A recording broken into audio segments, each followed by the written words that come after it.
Hello, welcome back. Okay, are you ready?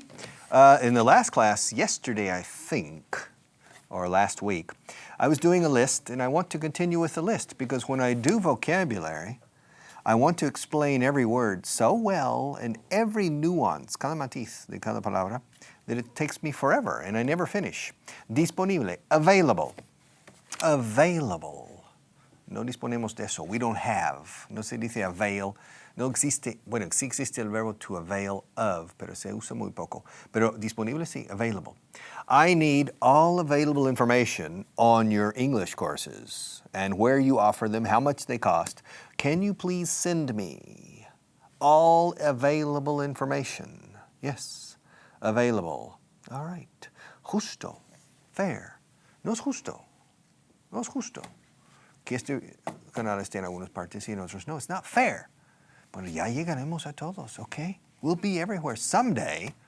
I don't know when, but probably as soon as possible, we will be everywhere. Okay, we are going to conquer, not necessarily the world, but we'll at least try to conquer Spain with the English language. It's not fair. Fair and unfair. Justo, injusto. También existe just and unjust, pero no se usa mucho. Sí se usa el concepto de justicia, justice, y el Ministerio de Justicia, the Ministry of Justice. And the person who is in charge of the Ministry of Justice is the Minister of Justice. And justice is blind, okay?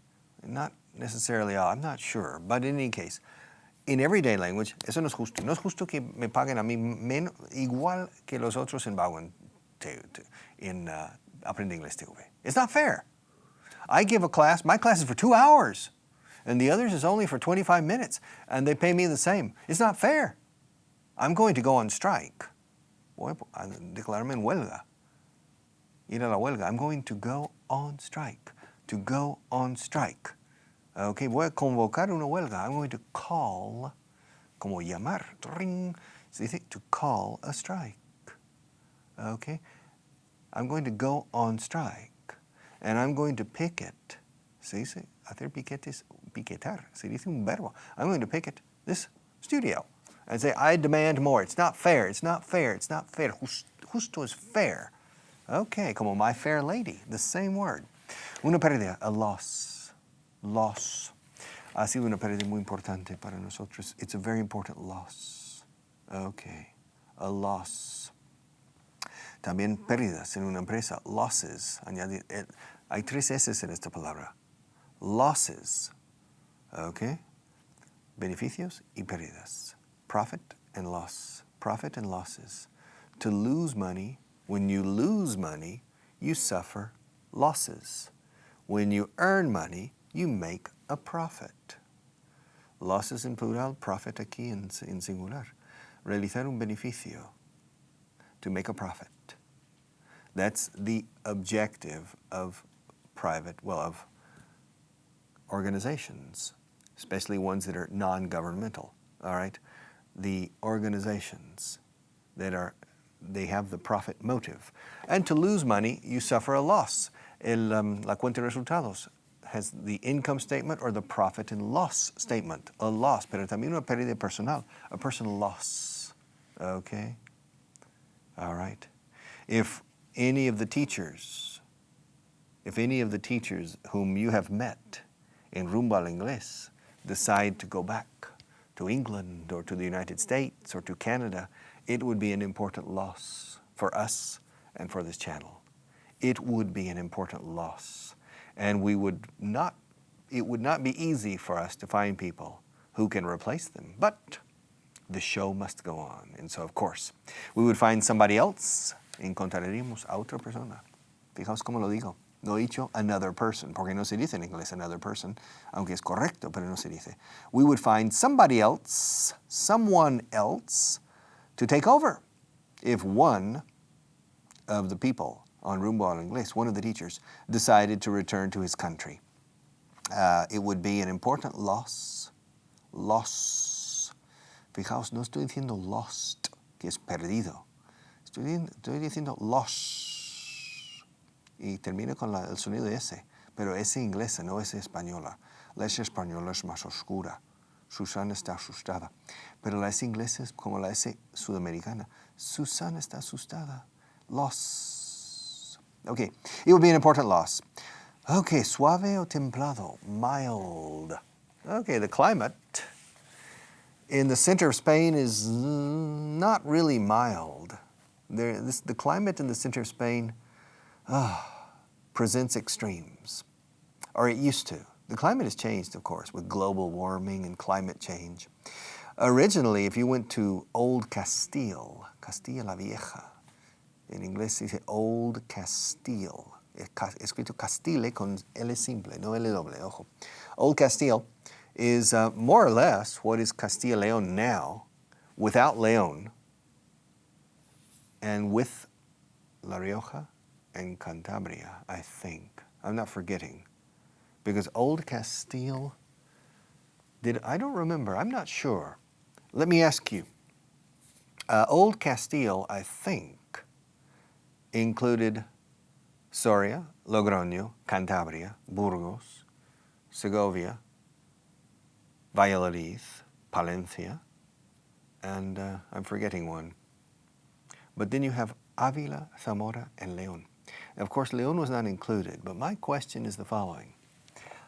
Ávila, I think, was included in Old Castile, I'm almost sure. Was Zamora part of Old Castile, or was it part of the Kingdom of León? I don't remember. Well, the Kingdom of León, no, just León as a region in Spain. I remember when I was 14 or 15 in history class, we studied, very superficially, of course, the history of Spain. We studied the Visigoths. I remember very well. I was 14, maybe 15, or even less, maybe 13. And the kids in my class, the bright kids, okay? The bright means los chicos más un poco espabilados, okay? Because some kids were not paying attention in class. But the bright kids, probably we studied the fact that Spain was under Roman influence for a certain time. And then the barbarians came. I don't remember Visigothic Spain when I was a teenager, but Muslim Spain, yes. Islamic Spain, yes. The Moors, los Moros. In English, by the way, the word Moor, M-O-O-R, con referencia a los moros, is a high word. It's a very good word. Here in Spain, moros can sometimes be considered despective. In English, it's not. When you speak in the United Kingdom or in the United States and you talk about the Moors, people remember the most splendorous times. They remember the times of Córdoba. In the year 1000, they remember the Granada, the splendorous side, the most positive aspects of the Islamic presence in Spain. So the word Moors in English is a positive word, whereas, mientras que en España, in many cases, moros is not. Doesn't have necessarily a positive connotation. But Moors in English, yes. So be careful when you're using the word Moors in English. You're speaking about the Moors. People are thinking, the English-speaking people are usually imagining something positive when you talk about the Moors. Okay. And the Moors were in Spain for 700 years in some areas. Okay. Let's go on. Suave templado. Mild. The climate in Galicia is wet. Very humid, but the temperatures are quite mild. There are fewer extremes. If you go to Burgos, Soria, Albacete, or Teruel, the extremes are clear. It's hot in the summer, cold in the winter. So it's not really a mild climate. Mild is templado. For example, the best climate in the United States is considered in Silicon Valley in California. And some of the successful engineers and technical people and businessmen, some of them believe that the most important reason for the success of Silicon Valley is the climate. It's such a mild climate. Mild. Suave puede ser, this is a very soft piece of paper.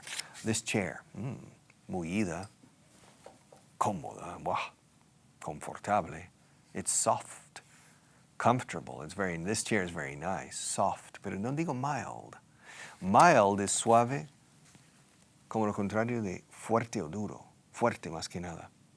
All right? For example, some cigarettes, Ducados, Habanos.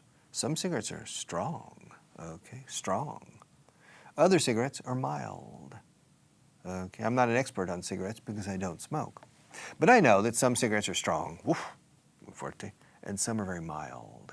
Some climates are very extreme and hot or cold, and some are very mild climates. And a person's character, a very mild-mannered person, de modales suaves. Okay, Clark Kent. You remember Clark Kent from Superman. Superman. He had a double life. He was a reporter for the Daily Planet in the city of Metropolis. And at the same time, if there was an emergency, he took off his normal clothes, and under was the big S of Superman, and he flew to help people and to do good deeds, hacer buenas obras, buenos hechos, decimos en inglés, to do good deeds.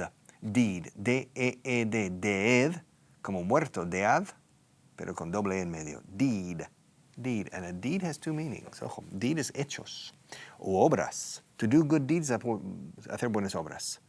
Okay? But deeds are also hechos. No quiero hechos, no quiero palabras. I want deeds, not words. Okay? And deed also is título de propiedad. I have the deed. This is the deed to my house. The house belongs to me. It's mine. You can't take my house away from me. I have the deed signed by a notary, you see, and registered in the property register. It's my deed. Title. También se puede decir title. Título de propiedad. Title to the property. Okay? So, a deed. In acts and in deeds. And to do good deeds was Superman.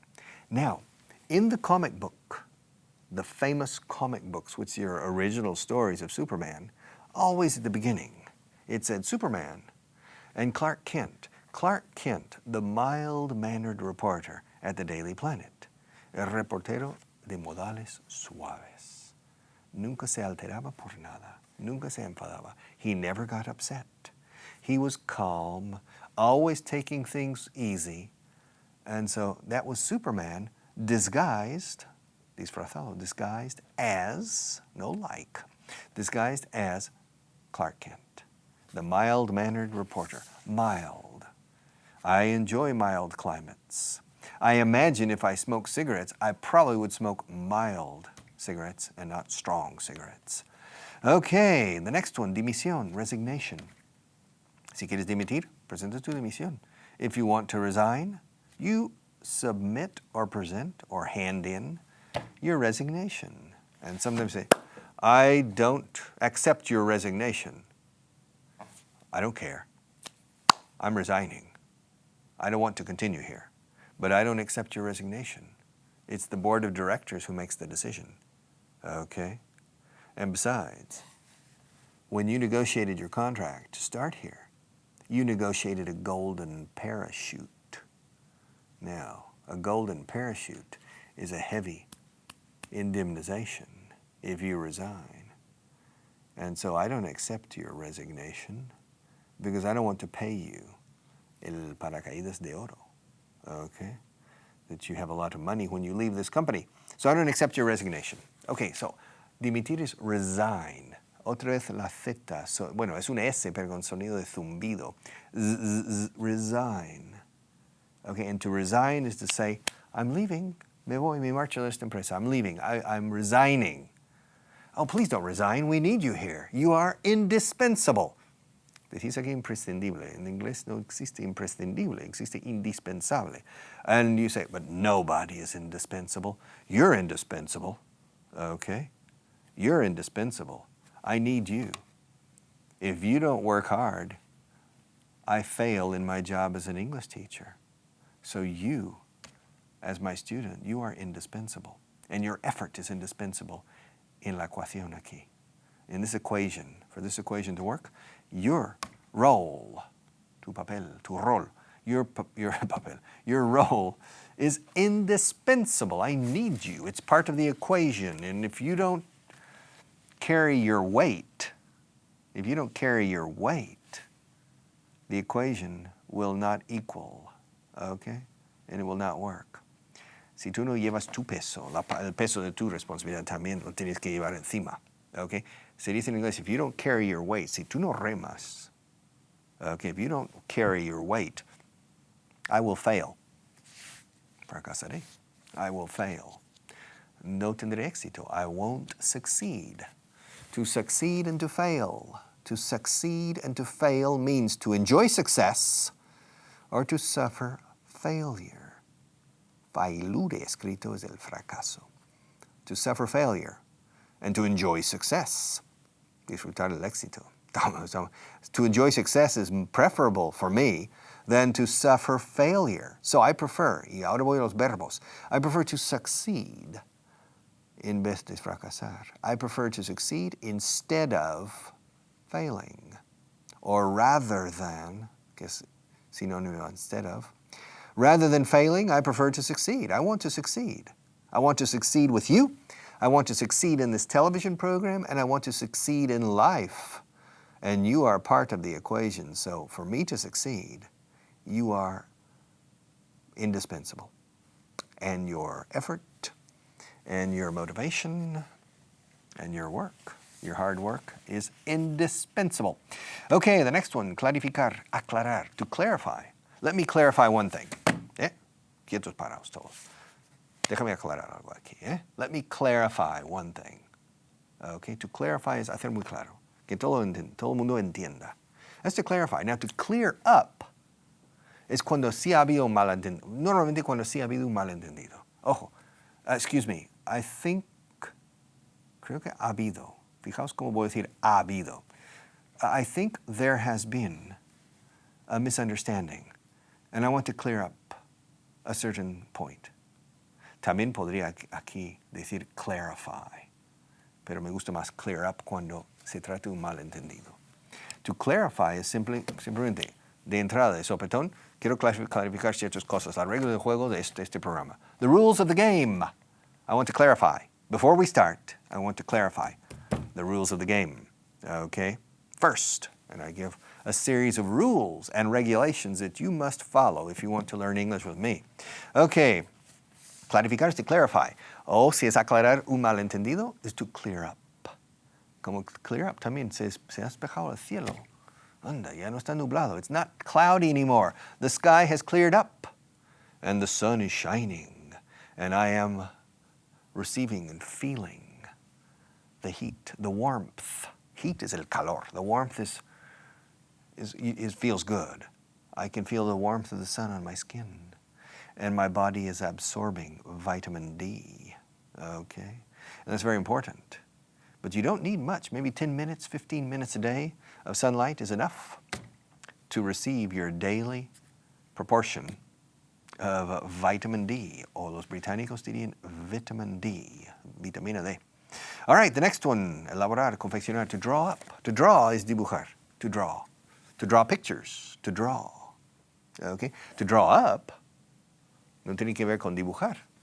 Añadiendo up a nuestro verbo aquí, to draw, significa elaborar, confeccionar, preparar. Voy a preparar el presupuesto para este nuevo año. I'm going to draw up the budget for this new year. I'm going to draw up the strategy plan. I'm going to draw up a document stating your responsibilities and my responsibilities. Your obligations, my obligations, your rights, tus derechos y mis derechos, pero también your obligations and my obligations. Y voy a redactar un documento, preparar, confeccionar, elaborar un documento que deje muy claro, que clarifique, que aclare estas cosas. I'm going to draw up a document that will clarify your rights and obligations and my rights and obligations.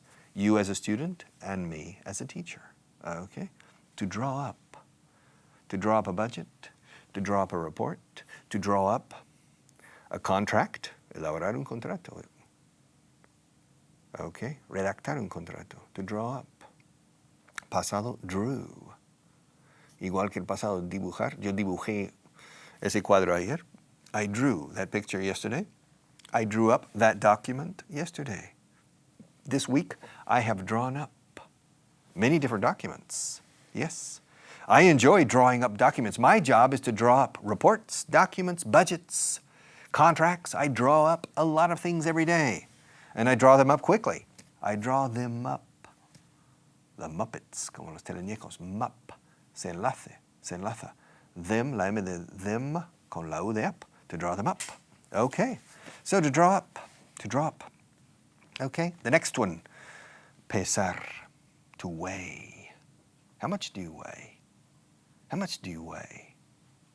Do you weigh more than I do? Or do I weigh more than you do? How often do you weigh yourself?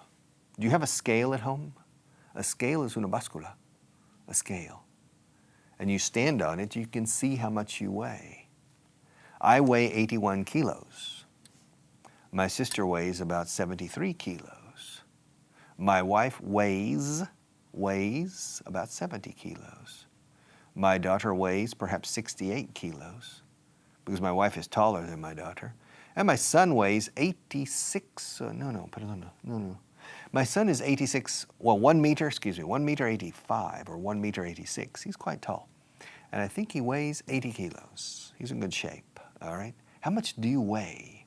How much does your boss weigh? How much does this microphone weigh? It's heavy, huh? My God. This microphone weighs probably 10 kilos. My God. How much does this cup of water weigh? This cup of water, I think, weighs 2 kilos because it's relatively full. It weighs 2 kilos. How much does this varita mágica, cuánto pesa? This magic wand weighs probably, I don't know, 300 grams. It doesn't weigh 200 grams, 100 grams. It's very light. It's not heavy. It's very light. Okay. How much does this book weigh? This book weighs about 800 grams. Less than a kilo. This book is thick. This book weighs more than this one, but it doesn't weigh as much as, no, this weighs more. This weighs more than this. This weighs less than this. They both are not too, no, this weighs quite a bit more. Este pesa bastante más que esto. Change hands? Yeah. This weighs a lot more. This doesn't weigh as much as this does. This book doesn't weigh as much as the microphone. The microphone weighs quite a bit more. Yo también puedo decir en inglés standard. The microphone weighs more than the book.